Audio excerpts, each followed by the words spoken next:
ሰላም እንዴት ናችሁ? ውድ የዘመን ስፖርት አድማጮች የቅዳሜ ማለዳ ስፖርታዊ መረጃዎቻችንን ይዘን ቀርበናል። ከዜናዎቹ ጋር አብራችሁ እንድትቆዩ እንጋብዛለን። ምንም እንኳን አርሰናልና ማንቸስተር ዩናይትድ ከ1919 ጀምሮ በእንግሊዝ እግር ኳስ ውስጥ በተደጋጋሚ ቢገናኙም የሁለቱ ክለቦች ፍክክር ጠንካራ የሆነው እንደ አውሮፓ አቆጣጠር በ1990ዎቹ መጨረሻና በ2000ዎቹ መጀመሪያ ላይ ሲሆን ቡድኖቹ ለፕሪሚየር ሊግ እና ለኤፍኤ ካፕ ዋንጫ ውድድር በየጊዜው ሲፎካከሩም ነበር። በተጨማሪም በአሰልጣኞች አርሰን ቬንገር እና ሰር አሌክስ ፈርጉሰን ያለው ግብግብ እንዲሁም የክለቡ ካፒቴን ፓትሪክ ቪዬራ እና ሮይ ኪን መካከል ጠላትነትም ነበር። ውድድራቸው ብዙውን ጊዜ በሜዳ ላይ ችግር የሚፈጠር ሲሆን ከየካቲት 1997 እስከ የካቲት 2005 በተደረጉ ጨዋታዎች 7 ቀይ ካርዶች ታይተዋል። በሴፕቴምበር 2003 የተካሄደው የሊግ ጨዋታ የኦልድ ትራፎርድ ጦርነት ተብሎ ይጠራል። በአርሰናል ሩድ ቫን ኒስተልሮይ በማጭበርበር ቪዬራን ከሜዳ እንዲሰናበት አደረገው በሚል ከፍተኛ ጭቅጭቅን አስነሳ። ከአንድ የውድድር ያለመሸነፍ ጊዜ በኋላም ማንቸስተር ዩናይትድ የአርሰናልን ያለመሸነፍ ጉዞ አጨቃጫቂ በሆኑ ሁኔታዎች ውስጥ እንዲገታ አደረገው። በዚህም ጨዋታ ምክንያት የሁለቱ ክለቦች ፍክክር ወደ በለጠ መቃቃርና ስርዓት አልበኝነት ወስዶታል። በየውድድር ዓመቱም ይህ ፉክክር ሳይደበዝዝ እንደቀጠለም ነበር። እንደ አውሮፓ አቆጣጠር በ2010ዎቹ ዓመታት ይህ ፉክክር እየቀዘቀዘ መጣ። እንደ ምክንያትነት ሲጠቀስም የሁለቱ የሀገር ውስጥ ተቀናቃኞች ማለትም ቼልሲ፣ ቶተንሃም ሆትስፐር እና ማንቸስተር ሲቲን ጨምሮ የሌሎች ክለቦች እድገት ይጠቀሳል። አርሰናልና ማንቸስተር ዩናይትድ ለመጀመሪያ ጊዜ ጨዋታ ያደረጉት በጥቅምት 1894 ነበር። እንደ አውሮፓ አቆጣጠር ጃንዋሪ 12 ቀን 2025 ክለቦቹ ለ243ኛ ጊዜ የተፋጠጡ ሲሆን ዩናይትድ 99 ጨዋታዎችን፣ አርሰናል ደግሞ 90 ጨዋታዎችን ሲያሸንፍ በ54 ጨዋታዎች አቻም ተለያይተዋል። በጨዋታው ብዙ ጎሎችን ያስቆጠረው ዋይኒ ሮኒ ሲሆን ሪያን ጊግስ በጨዋታዎች ከፍተኛ ቁጥር ያለው አስተዋጽኦ አድርጓል። ለሁለቱም ክለቦች በተለያዩ ደረጃዎች ተሰልፈው ከተጫወቱት መካከል ብሪያን ኪድ፣ አንዲ ኮል፣ ዴቪድ ፕላት፣ ሮቢን ቫን ፐርሲ፣ ዳንኤል ቤክ፣ አሌክሲስ ሳንቼዝ እና የቀድሞ አሰልጣኝ ጆርጅ ግራን ይጠቀሱበታል። ይህንን ያነሳሁት መለስ ብሎ የበፊቱን ለማስታወስ ያክል እንጂ በሀገራችን ከፍተኛውን ቁጥር የሚይዘው እግር ኳስ ወዳዱ ማህበረሰብ የእነዚህ ሁለት ተቀናቃኝ ክለቦች ደጋፊ መሆኑን መንገር ለቀባሪ ማርዳት ይሆናል። ከጥቂት ዓመታት ወዲህ ግን ይህ የሞቀ ደርቢ ስሜት እየተቀዛቀዘና ወደ አንድ ቡድን እያመራ ይመስላል። የእግር ኳስ ወዳጆች፣ ስፖርት ተንታኞች፣ የቀድሞ ሌጀንዶችና ሁሉም በሚባል ደረጃ የአሸናፊነት ግምታቸውን ወደ መድፉ መንደር ደጋፊዎች ኖርዝ ለንደን ፎሬቨር ዋቴቨር ዘ ዌዘር እያሉ ከሚዘምሩለት የሰሜን ለንደኑ አርሰናል ያመራል። አርሰናል ሚኬል አርቴታ ትረስት ዘ ፕሮሰስ እያለ ቀድሞ የተጫወተበትን ኤምሬትስን ሲረግጥ ነገሮች ሁሉ ቀላል አልሆኑለትም። የውጤት ማጣት፣ የመልበሻ ቤት ችግር፣ የተጫዋችና ገንዘብ እጦት ፈትነውታል። ነገር ግን ትረስት ዘ ፕሮሰስ፣ በቡድን ግንባታ የተማመኑብኝ፣ የምሰራውን አውቃለሁ ብሎ አርሰናል ከነበረበት የውጤት ማጣትና መፈረካከስ ሊታደገውም ችሏል። ነገር ግን አሁንም አንድ ነገር ይቀራል፣ ዋንጫ። አርሰናል ያለፉትን 2 የውድድር ዓመታት የዋንጫውን አንድ ጆሮ እየያዘ በጥቃቅን ችግሮች ምክንያት ሳይሳካለት ሁለተኛ በመሆን የውድድር ዓመቱን አጠናቋል። በዚህ የውድድር ዓመት 2 ጊዜ ከእጁ የነጠቀው ማንቸስተር ሲቲ ቢዳከምም እጁን ለሊቨርፑል የሰጠ ይመስላል። ወደ ዛሬ ተፋላሚው ስንመለስ ሰር አሌክሳንደር ቻፕማን ፈርጉሰን የስኬት በር ቁልፍ አግኝተው ስኬትን እንዳሻቸው ካጣጣሙ በኋላ መልሰው ዳግመኛ እንዳይገኝ አድርገው የጠረቀሙበት የሚመስለውን ማንቸስተር ዩናይትድን እናንሳ። 13 የፕሪሚየር ሊግ፣ 10 ኮሚኒቲ ሺልድ፣ 5 ኤፍኤ ካፕ፣ 4 ሊግ ካፕ፣ 2 አውሮፓ ሻምፒየንስ ሊግ፣ 1 የአውሮፓ አሸናፊዎች አሸናፊና 1 የዓለም የክለቦች ዋንጫን ያስረከቧቸው ሰር አሌክስ ፈርጉሰን ይህንን ሊደገም የማይችል ጀብዱ ከሰሩ በኋላ ከነ ክብራቸው የኔ አልጋ ወራሽ ይሆናል ብለው ላመኑት ሌላኛው ስኮትላንዳዊ አሰልጣኝ ዴቪድ ሞይስ አስረከቡና ዳግመኛ ላይመለሱ በጡረታ ተሰናበቱ። ይህኔ ነበር የማንቸስተር ዩናይትድ ትክክለኛ ፈተና የጀመረው። በእርግጥ በዋንጫ ጀብ ክለቡ ተሟሙቆ ስለነበር ዴቪድ ሞይስ ስኬቱን አያስቀጥሉትም ተብሎ አልታሰበም ነበር። ሞይስ አብዛኞቹን ከፈርጉሰን ጋር የነበሩትን ተጫዋቾች ይዘው ነበርና ክለቡን በሳቸው ላይ እምነት እንደነበረው የሚያሳብቀው የ6 ዓመታት ውል ማስፈረሙም ነበር። ደጋፊዎች ደግሞ ለአሰልጣኙ ያላቸውን ድጋፍ ለመግለጽ በኦልድ ትራፎርድ የተመረጠው ሰው የሚል መልእክት ያለው ጽሑፍ ይዘው ይታዩ ነበር። አሰልጣኙ የመጀመሪያ የውድድር ዘመናቸውን የኮሚኒቲ ሺልድ ዋንጫን ዊጋን አትሌቲክን 2-0 በማሸነፍ አሳኩ። የበኩር ዋንጫ በሊጉና በሌሎች የአውሮፓ መድረክ ስኬቶች ሊከተል እንደሚችል የብዙዎች እምነት ነበር። ሊጉ እንደተጀመረም ዩናይትድ ተስፋ ሰጪ እንቅስቃሴ ከውጤት ጋር ማሳየት ቻለ። በጨዋታ ሂደት ግን ቀስ በቀስ እየተንሸራተተ በመጨረሻ ውጤት ራቀው።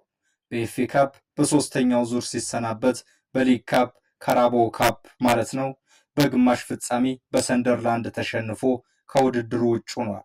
በፕሪሚየር ሊጉም በፈርጉሰን ዘመን ታይቶ የማይታወቅ የውጤት ቀውስ ውስጥ ሲገባ የተመረጠው ሰው ብለው ሞይስን ሲያቆለጳጵሱ የነበሩት ደጋፊዎች የተሳሳተው ሰው ሞይስ ይውጣ የሚል መልእክት ይዘው በስቴዲየም መታየት ጀመሩ። በክለቡ የ10ኛ ወር ቆይታ እንዳደረጉ በኤቨርተን በመሸነፋቸው ከ2 ቀናት በኋላ የስንበት ደብዳቤ ደርሷቸዋል። የኦልድ ትራፎርድ የአሰልጣኞች ድራማ ቀጠለ። የዩናይትድ ባለስልጣናት በ2014 የዓለም ዋንጫ ከኔዘርላንድስ ብሔራዊ ቡድን ጋር ጥሩ ጊዜ እያሳለፈ የነበረውን ሉዊስ ቫን ሃል ውድድሩን ሳያስጨርሱት እንዲፈርም ካስማሙት በኋላ ውድድሩ እንደተጠናቀቀ የ3 ዓመት ውል አስፈረሙት። በአያክስ በባርሴሎና እና በባየር ሙኒክ መልካም ስም የገነባው ሉዊስ ቫን ሃል ለዩናይትድ ትክክለኛው አሰልጣኝ እንደሆነ በዜማ ጭምር ይነገርለት ጀመር። አንደር ሄሬራ፣ ሉክ ሾው፣ አንሄል ዲማሪያ፣ ዴዲ ብሊንድ እና ራዳሚል ፋልኮን የመሳሰሉ ከዋክብቶችን አስፈርሞ አዲሱን የውድድር ዘመን ጀመረ። ቫን ሃል ከጨዋታ ተስፋ ሰጪ እንቅስቃሴ የሚያሳይ ቡድን ቢገነባም ውጤት ግን እሱንም ራቀችው። በሊጉ 4ኛ ደረጃን ይዞ ሲያጠናቀቅ ያለምንም ዋንጫ የውድድር ዘመኑን ጨረሰ። ቀጣዩ ዓመት ተከተለ። አሁንም ከአንድ የኤፍኤ ካፕ ዋንጫ ስኬት ውጭ ዩናይትድን የሚመጥን ስኬት ላይ መድረስ ተራራ የመግፋት ያህል ከብዶታል። በፕሪሚየር ሊጉ አስከፊ ውጤት በማምጣቱ 5ኛ ደረጃን ይዞ በማጠናቀቁ ለ3 ዓመታት የተፈረመው ውል ቀረና በሁለተኛው ዓመቱ ተሰናበተ። ቫን ሃልም የዩናይትድ ትክክለኛው አሰልጣኝ መሆን ሳይችል ቀርቷል። ግንቦት 27 2017 ፖርቹጋላዊ ውጤታማ አሰልጣኝ ሆዜ ሞሪኒዮ የማንቸስተር ዩናይትድ አሰልጣኝ የመሆናቸው ዜና ተሰማ። አሰልጣኙ የ3 ዓመታት ውል በመፈረም ነበር ክለቡን የተቀላቀሉት። የእሳቸው መምጣት የዩናይትድን ታላቅነት እንደሚመልስ የተጠራጠረ አልነበረም። በአዲሱ የውድድር ዘመን ማሟሟቂያቸውም የኮሚኒቲ ሺልድ ዋንጫን ሌስተር ሲቲን በማሸነፍ አሳኩ።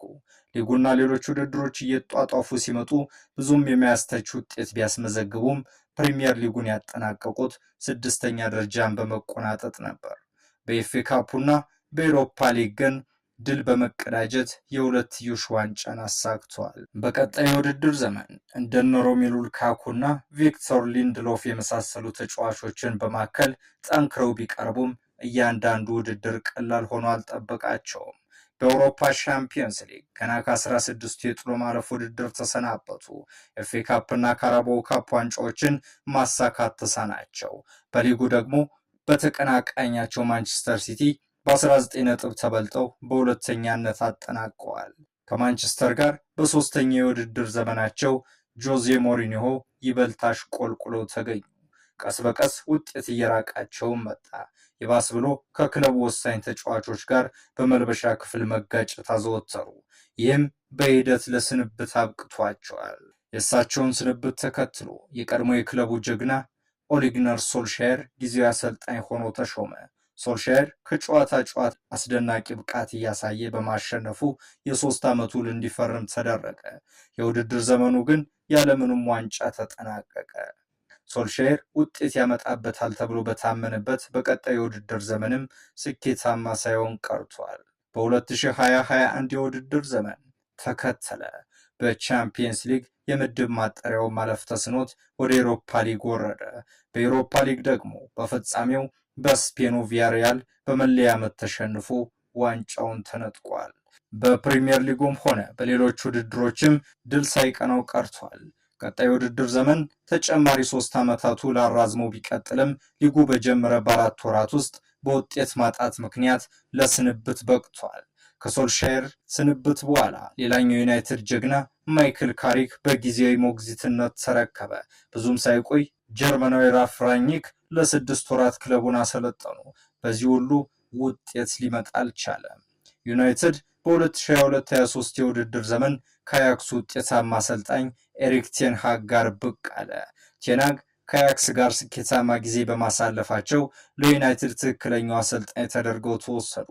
በተደራጀ የቡድን መዋቅርና የሚፈልጓቸውን ተጫዋቾች በማስመጣት የኦልድ ትራፎርድን ሕይወት የጀመሩት ቴን ሃግ በመጀመሪያው የውድድር ዘመናቸው ጠንክረው ቢቀርቡም በሊጉ 3ኛ ደረጃን ይዘው ነበር ያጠናቀቁት። በአንጻሩ የካራባኦ ካፕ ዋንጫ ማሳካታቸው እንደ ትልቅ ድል ተቆጠረላቸው። በ2023-24 የውድድር ዘመን በሊጉ ዋንጫ ባያሳኩ እንኳን ተፎካካሪ ሆነው እንደሚቀርቡ ተጠብቆ ነበር። የታሰበው ሳይሆን ቀረና 8ኛ ደረጃን ይዘው ከማጠናቀቃቸውም በላይ በሻምፒየንስ ሊጉ ሳይቀር በጊዜ ተሰናብተዋል። ብቸኛ መጽናኛቸው የነበረው የኤፍኤ ካፕ ዋንጫን ተቀናቃኛቸው ኤሪክ ቴን ሃግ በ2024-25 የውድድር ዘመን የተሻለ ውጤት ተስፋ ሰንቀው ነበር የጀመሩት። ይሁን እንጂ ጥሩ ብስራት ይዞላቸው አልመጣም። በተለይም በሊጉ ከጨዋታ በመሸነፍ መጥፎ ታሪክ ማስመዝገባቸውን ቀጠሉ። ቡድናቸው በ7 ጨዋታዎች 8 ነጥብ ብቻ በመሰብሰብ 14ኛ ደረጃ ላይ መገኘቱ ለስንብት አብቅቷቸዋል። እሳቸውም የውጤት እርግማን ተጠቂ ሆነው ከኦልድ ትራፎርድ በውርደት ተሸኙ። ከቴን ሃግ በኋላ የእሳቸው ምክትል የነበረው የቀድሞ የክለቡ ጀብደኛ ሩድ ቫን ኒስትሮይ በጊዜያዊነት ተተካ። የሩድ ቫን ኒስትሮይ ቆይታም በጣት ከሚቆጠሩ ጨዋታዎች አልዘለለም። በአዲሱ ፖርቹጋላዊ ወጣት አሰልጣኝ ሩበን አሞሪም ተተካ። ወጣቱ አሰልጣኝ ከሚከተለው ውብ የእግር ኳስ አጨዋወት ፍልስፍናና ለአሸናፊነት የሚያበቃ ታክቲክ በመነሳት ዩናይትድ በስተመጨረሻ የአሌክስ ፈርጉሰንን ተተኪ ማግኘቱ ታምኖበት ነበር። እምነት እንዲያገኝ ያስቻለው የቀድሞው ክለቡን ስፖርቲንግ ሊዝበንን ከሀገሪቱ ትላልቅ ክለቦች ፖርቶና ቤኔፊካ መንጋጋ ነጥቆ ሁሉንም የሀገር ውስጥ ዋንጫዎችን እንዲያነሳ ማድረጉ ነበር። ትንሹን ነገር ማግዘፍ የሚቀናቸው የእንግሊዝ ሚዲያዎችም ያለመታከት ስለ ታላቅነቱ አወሩ። ብዙም ሳይቆይ አሞሪም በሜዳ ውስጥ እንቅስቃሴ መፈተን ጀመረ።